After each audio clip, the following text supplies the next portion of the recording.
Der Regen fiel und scharfen, silbernen Stranen herab und trommelt gegen die gläsernen Wanda der Hochhauslobby.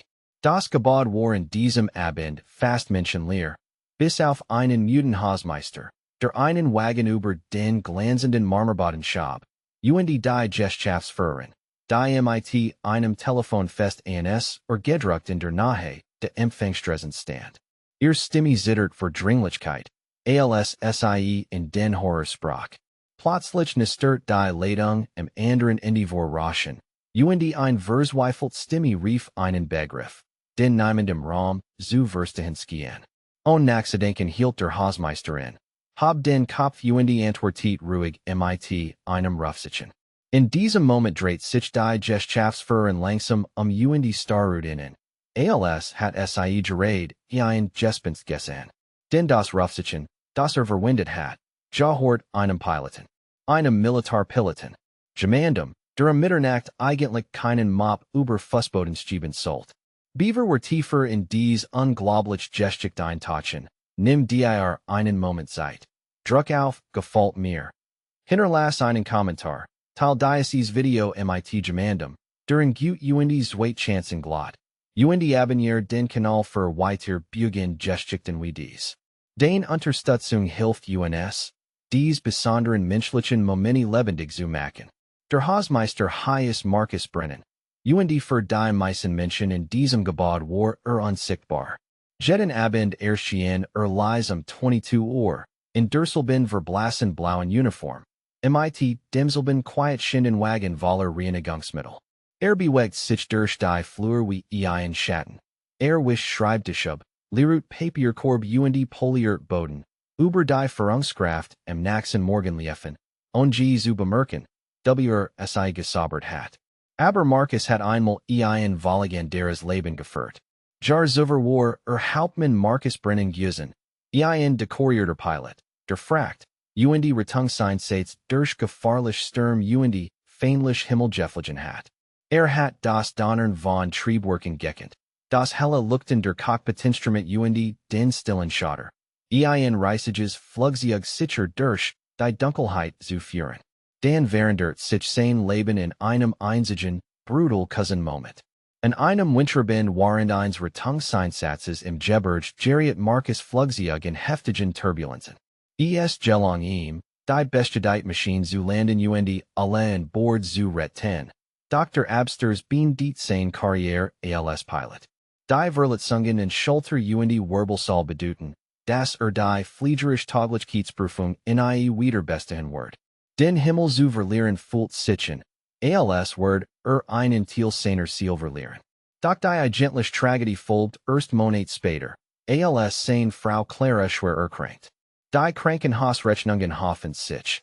Und obwohl Markus mehrere Jobs gleichzeitig ausübt, kann sie nicht retten. Als sie starb, blieben ihm zwei Dinge.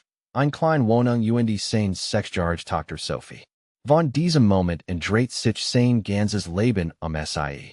Markus nahm den Job als Hausmeisterin, weil ihm ermöglicht, nach zu arbeiten und die Tage damit zu verbringen, Sophie großzusehen.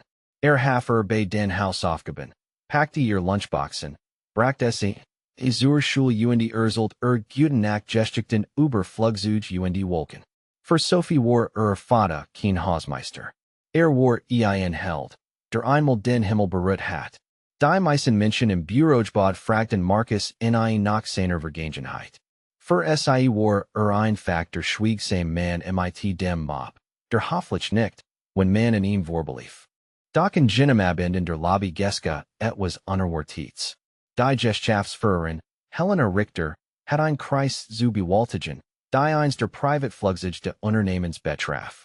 Das Flugzeug hat während eines Sturms den Funkkontakt zur Flugsicherung verloren, an Bord, mehrere Leiten Mitarbeiter. Die Piloten kämpften darum, ihre Position über ein versigens Funksystem durchzujugen. Helena versucht verzweifelt, Notliatungen zu schalten, als plötzlich ein Funksignal aus dem Telefonlautsprecher drang. Die Stimme der Piloten rief ein Rufzeichen aus, das in alteren Luftfahrt-Kommunikationssystemen verwendet wird, etwas, das fast niemand außerhalb der Luftfahrt kennen wird. Außer Marcus. Als es hort. Übernahm sein Instinct die Control. Und zu sagen antwortete im korrekten Flugfunkformat.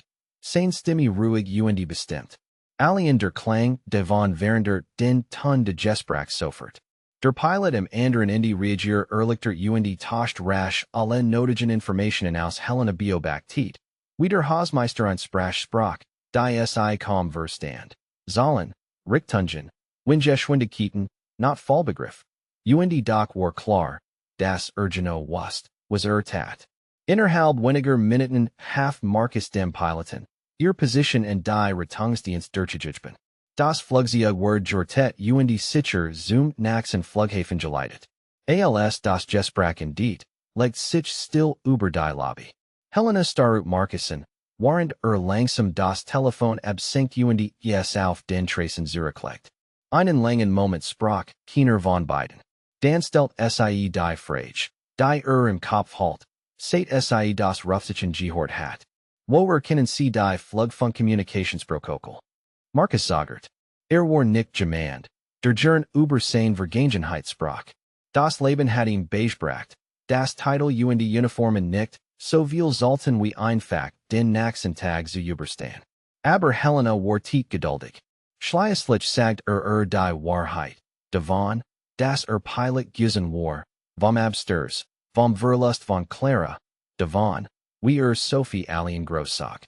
Sprach leise, ohne Drama oder Selbstmitleid. Als word das Leben eines anderen beschreiben. Als gendet hat, spurt Helena etwas, womit sie nicht gerechnet hat. Sham. Sie war dutzend Mal in diesem Mann vorbeigegangen. Ohne wirklich zu sein.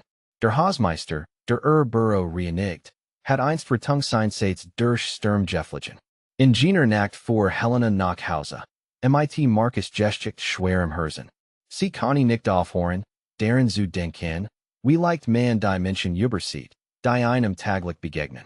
Am nächsten Morgen rief sie die Luftfahrtabteilung des Unternehmens in und stellt einfache Frage. Haben wir irgendwelche Ausbildungs- oder Simulatorstellen zu vergeben? Die Abteilungsleiter waren verwirrt, erklärten aber, dass die Piloten des Unternehmens gelegentlich mit modernen Flugsimulatoren trainierten. Helena lächelt leicht. Gut, sagt sie. Ich glaub, wir haben jemanden, der in einem Divan sitzen sollte. Ein Woche später erhielt Marcus ein unerwartet Einladung. Man bat in, das Luftfahrttrainingszentrum des Unternehmens zu besuchen. Zunächst dachte es handelt sich ein Missverständnis. Doch als Heiningen und den riesigen Flugsimulator sah, ein vollständiges Cockpit nachbar, umgeben von leuchtenden Bildschirmen, regt sich etwas tief in ihm. Es war, als word einen alten Freund nach Jahren wiedersehen. Helena stand neben dem Simulator und de Tiet auf den Sitz. Probieren Sie es einfach, sagt sie. Marcus sagt, hat seit Jahren kein Cockpit mehr berührt. Aber langsam stieg hinein. In dem Moment, als sein Hand die Steuerung berührten, kehrt das Muskelgedächtnis zurück wie ein längst vergessenes Leid. Sein Augen scannten die Instrument instinktiv, sein Finger stellten Schalter mit ruhiger Sicherheit ein. Innerhalb von Minuten fährt das simuliert Flugzeug gleichmäßig durch ein Sturmszenario. Der Ausbilder starut unglaublich. Selbst nach all den Jahren ohne Cockpit war Marcus keinen Unverkennbar.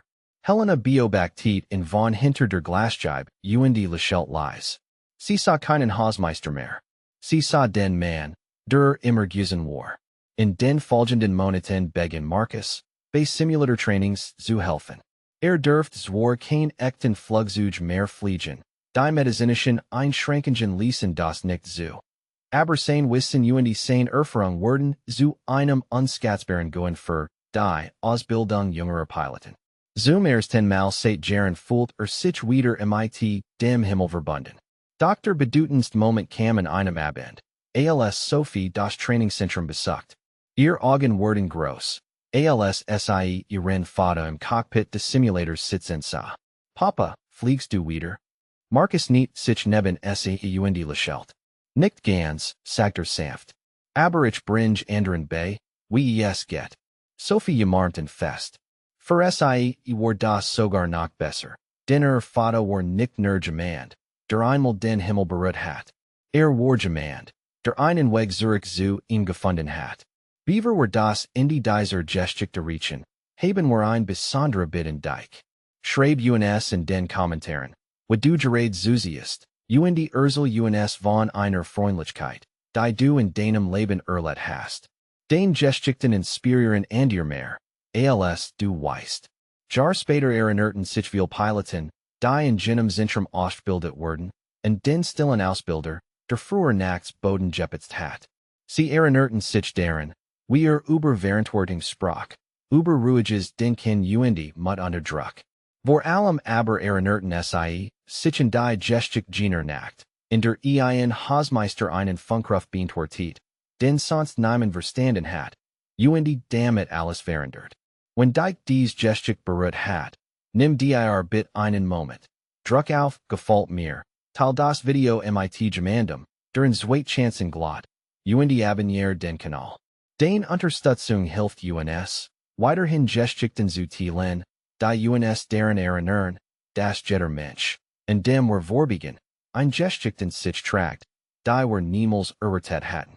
Den manchmal ist der Held, der direkt für uns steht, genau derjenige, den wir fast übersehen hatten.